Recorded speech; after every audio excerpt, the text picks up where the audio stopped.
Hello and welcome to the Spiritual Coder. So let's see what's are today's question. अपना जो आज का question है वो है 2540 minimum common value.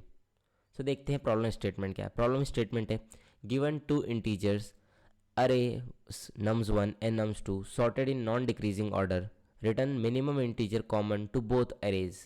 If there is no common integer amongst num1 and num2, return -1. Note that an integer is said to be common to nums1 and nums2 if both arrays have at least one occurrence of that integer. Okay, so basically क्या बोला, हमको दो अरे दिए, दोनों sorted है non decreasing order, it means increasing order में sorted है। Return the minimum integer common to both array, ऐसा नंबर हमको फाइंड आउट करना है जो कॉमन है दोनों अरे के लिए। अब मैं अगर आपको एक्सप्लेनेशन दूँ इसका, तो बेसिकली कुछ इस टाइप से कि सपोज एक अरे ये है 1 2 3 एंड 4, एक और अरे हमको दिया है सपोज 2 और 3। तो हमको करना है कि हमको कॉमन वैल्यू फाइंड करना है। अब कॉमन वैल्यू देखना है तो या तो ये देखें, इस तरीके से देखें, क्या 1 इसमें है? हाँ है। क्या 1 इसमें है? नहीं, नहीं है। नेक्स्ट 2, ठीक है, मैं वैल्यू यहीं से पिक कर रहा हूँ। इसमें तो है, क्या इसमें है?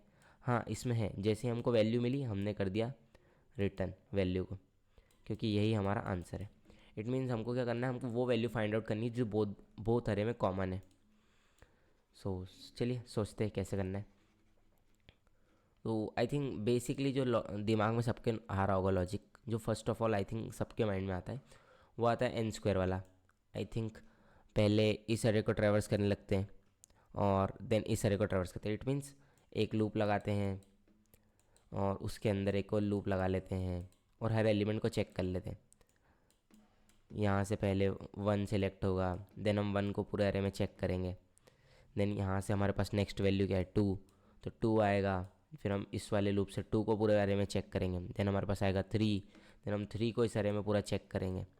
तो आई थिंक ये n² वाली जो कॉम्प्लेक्सिटी वाली एल्गोरिथम है ये सबको आई थी, ब्रूट फोर्स आई थिंक, ठीक है, जिसमें हम ऑल सर्च पॉसिबल वेज में सर्च करेंगे, एक एक एलिमेंट को पूरे पूरे अरे में सर्च करेंगे। जब भी हमको मिल जाएगा हम रिटर्न कर देंगे,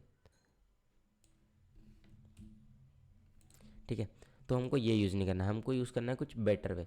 तो उसके लिए क्या तरीका हो सकता है? अब जो आपकी n² वाली अप्रोच है वो कब सूटेबल रहेगी? वो तब सूटेबल ज़्यादा रहेगी जब अरे सॉर्टेड नहीं हो।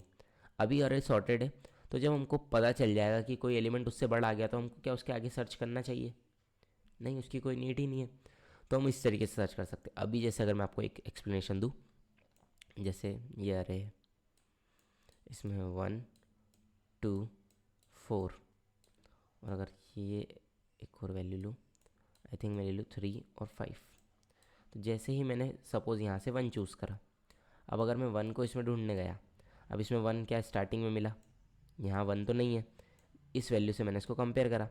अब जैसे ही मेरे को 1 से बड़ी वैल्यू मिल गई, क्या मेरे को 1 को आगे सर्च करने जाना चाहिए? जैसे ही मुझे पता है कि 1 से बड़ी वैल्यू है तो आगे सारी वैल्यूज़ जो होंगी वो इससे इंक्रीमेंटेड ही होंगी, तो क्या मुझे आगे सर्च करने जाना चाहिए? नहीं। तो इसलिए हम क्या करेंगे, उसी में इसको स्टॉप करके देन नेक्स्ट वैल्यू पिक करेंगे। अब नेक्स्ट वैल्यू आई 2, क्या ये 2 से वैल्यू बड़ी? हाँ बड़ी है। तो क्या हमें अब आगे सर्च करने जाना चाहिए? नहीं। फिर आया 4, क्या ये वैल्यू 4 से बड़ी? नहीं। तो हम आगे सर्च करने जाएंगे। अब 4 से बड़ी वैल्यू मिल गई। जैसे ही 4 से बड़ी वैल्यू मिल गई तो हम हमारा सर्च स्टॉप करेंगे नेक्स्ट वैल्यू चूज़ करने के पर। कोई अब नेक्स्ट वैल्यू तो है ही नहीं। नेक्स्ट वैल्यू नहीं है तो हम सीधे सीधे रिटर्न कर देंगे -1 कि कोई कॉमन वैल्यू नहीं है। और अगर कॉमन वैल्यू होगी तो हम उसके लिए क्या करेंगे? उसके लिए हम यूज़ करेंगे सर्चिंग के लिए 2 पॉइंटर अप्रोच। अब 2 पॉइंटर अप्रोच को यूज़ कैसे करेंगे? हम ऐसा कुछ यूज़ करेंगे,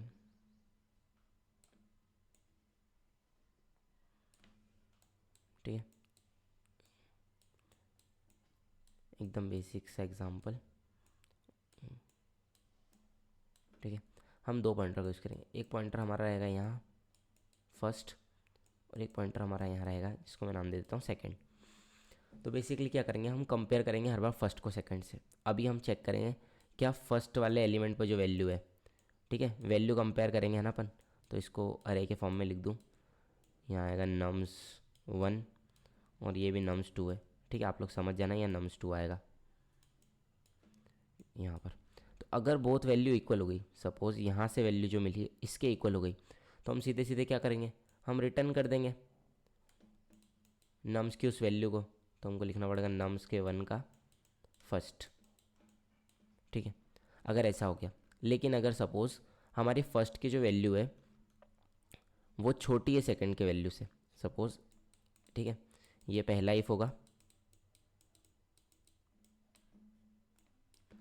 अब अगर इसके बाद एल्स इफ, अगर हमारी जो फर्स्ट की वैल्यू, सपोज नम्स का 1 का जो फर्स्ट है वो छोटा है किससे, नम्स 2 के सेकंड से, तो हम क्या कर देंगे, हम मूव कर देंगे फर्स्ट को, हम कर देंगे फर्स्ट प्लस प्लस, ठीक है। इसको यहाँ हटा के लिख देता हूँ इधर, हम कर देंगे फर्स्ट को इंक्रीमेंट, ताकि फर्स्ट क्या हो, अब जैसे पता है कि 1 जो है वो छोटा है तो अब 1 इसमें तो मिलेगा नहीं, तो हम क्या कर देंगे, फर्स्ट को मूव कर देंगे इस पे।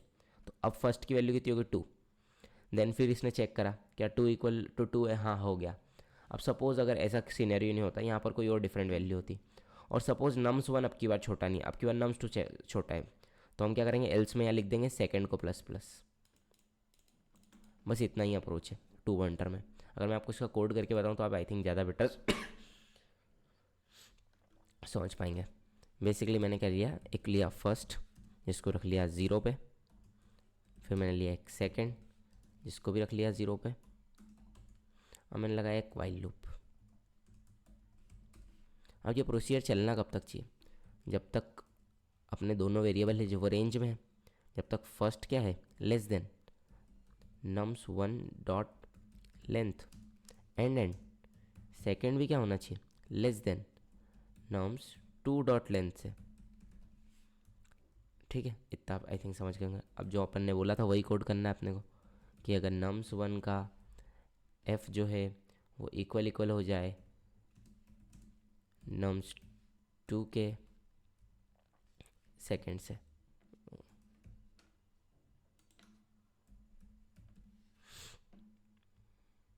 तो हमको क्या करना है, रिटर्न कर देना उस एलिमेंट को।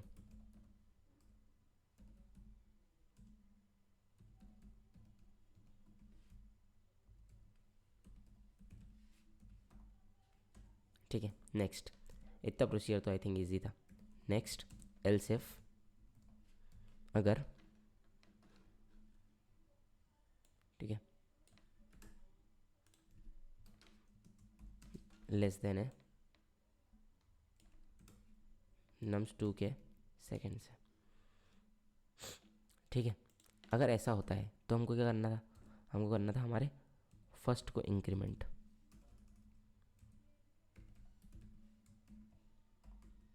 एक और लास्ट स्टेप, कभी इन दोनों में से कोई सा सिनेरियो नहीं हुआ, इंक्रीमेंट, आई थिंक इतना अब आप समझ गए होंगे। अब नेक्स्ट, अगर मान लो कोई कॉमन एलिमेंट नहीं मिला तो लास्ट में हमको रिटर्न क्या करना है, -1। तो इसको रन करते हैं,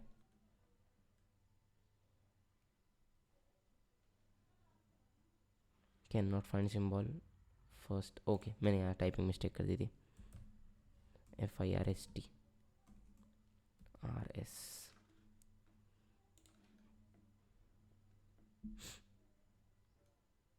या वर्किंग फाइन। सबमिट करके देखते हैं।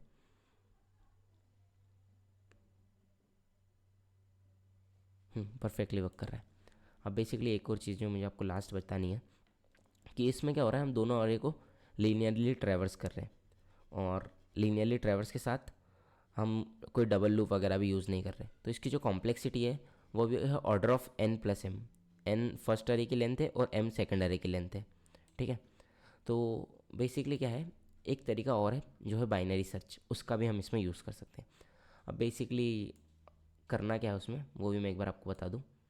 जैसे सपोज़ यहाँ 1 है, 2, 3 एंड 4 और एक अरे ये है। अब हम क्या करेंगे, बाइनरी सर्च के केस में हम छोटा वाला जो अरे होगा, मतलब जिसकी भी लेंथ कम होगी, हम उस अरे से वैल्यू को पिक करेंगे। जैसे पिक करा मैंने 2, और अब इसको हम सर्च करने जाएंगे हमारे बड़े वाले अरे में बाइनरी सर्च के थ्रू। तो बाइनरी सर्च कैसे काम करता है, वही एक लो देन एक हाई, देन हम इसका मिडिल निकालेंगे। तो 0 + 3/2 इट मीन्स 1 इंडेक्स आएगा, ठीक है। तो यहाँ हमारा मिड आएगा, फिर हम मिड से सीधे कंपेयर करेंगे क्या ये जो वैल्यू मिड के इक्वल है, अगर इक्वल है तो ठीक, वरना हम इसको सर्च करेंगे। सपोज़ हमको वैल्यू नहीं मिली, सपोज़ हमको अरे में वैल्यू नहीं मिली फर्स्ट टाइम, तो फिर हम क्या करेंगे, हम यहाँ से पिक करेंगे दूसरी वैल्यू 3 और 3 को इधर सर्चिंग के लिए भेजेंगे। अब आप सोच रहे होंगे कि इसकी जो कॉम्प्लेक्सिटी है वो तो जा रही है ऑर्डर ऑफ n log, ठीक है, log m, और जो हमने लास्ट करा था उसकी कॉम्प्लेक्सिटी थी order of n plus m। तो हाँ, ये चीज़ बेटर है इसके मुकाबले। बट क्या होगा जब कोई ऐसा सिनेरियो आएगा, जैसे सपोज़ n का साइज़ है 100 और m का साइज़ है सपोज़ 2000, उस केस में तो क्या होगा, log 2000 अगर log बेस 2 होता है बेसिकली, तो अगर मैं उसको कन्वर्ट करूँगा तो वो आएगा 10। तो 10 इंटू जब 100 होगा तो सिर्फ मेरे को 1000 इटरेशन ही करना पड़ेंगे। अगर आप इसको सॉल्व करके देखोगे तो आपको पता चलेगा आपको कितने इटरेशन करना पड़ रहे हैं। और वहीं अगर मैं इस प्रोसीजर को उस केस में करूँगा तो होगा कितना, 100 प्लस 2000, मतलब मेरे को 2100 इटरेशन करना पड़ रहा है, और यहाँ मुझे सिर्फ 1000 इटरेशन के अप्रॉक्स करना पड़ेंगे। तो जब भी ऐसा कुछ होगा, जब मेरा एक अरे बहुत बड़ा और एक अरे बहुत छोटा होगा, तो वहाँ बाइनरी सर्च बहुत ज़्यादा बेटर परफॉर्म करेगी। बट अभी जो मैंने आपको एक अप्रोच सिखाई है वो बहुत सही अप्रोच है, बट आप इस अप्रोच को भी याद रख सकते हैं। कभी आपको अगर इंटरव्यू वगैरह में इस टाइप का कोई क्वेश्चन आया तो आप वहाँ इस चीज़ को एक्सप्लेन करेंगे, तो ये आपको एक बहुत अच्छे वे में प्रेजेंट करेगा कि हाँ, आपको चीज़ों के बारे में नॉलेज भी है साथ साथ। आई थिंक अब आप क्वेश्चन को समझ गए होंगे। इसमें आप बाइनरी सर्च को भी अप्लाई करके देख सकते हैं। उसके लिए आपको बेसिकली करना कुछ इतना होगा कि आप एक अलग से मेथड बना लो जो बाइनरी सर्च नाम की होगी, उसके अंदर बाइनरी सर्च का प्रोसीजर करो और इस वाले मेथड से आप वैल्यूज़ को पास कर सकते हैं। आई थिंक आप समझ गए होंगे। आप इसको खुद से ट्राई करिएगा। अगर आप लोगों को उसमें कोई भी इशू आता है तो आप कमेंट कीजिएगा, मैं उस पर एक अलग से वीडियो ज़रूर बनाऊँगा।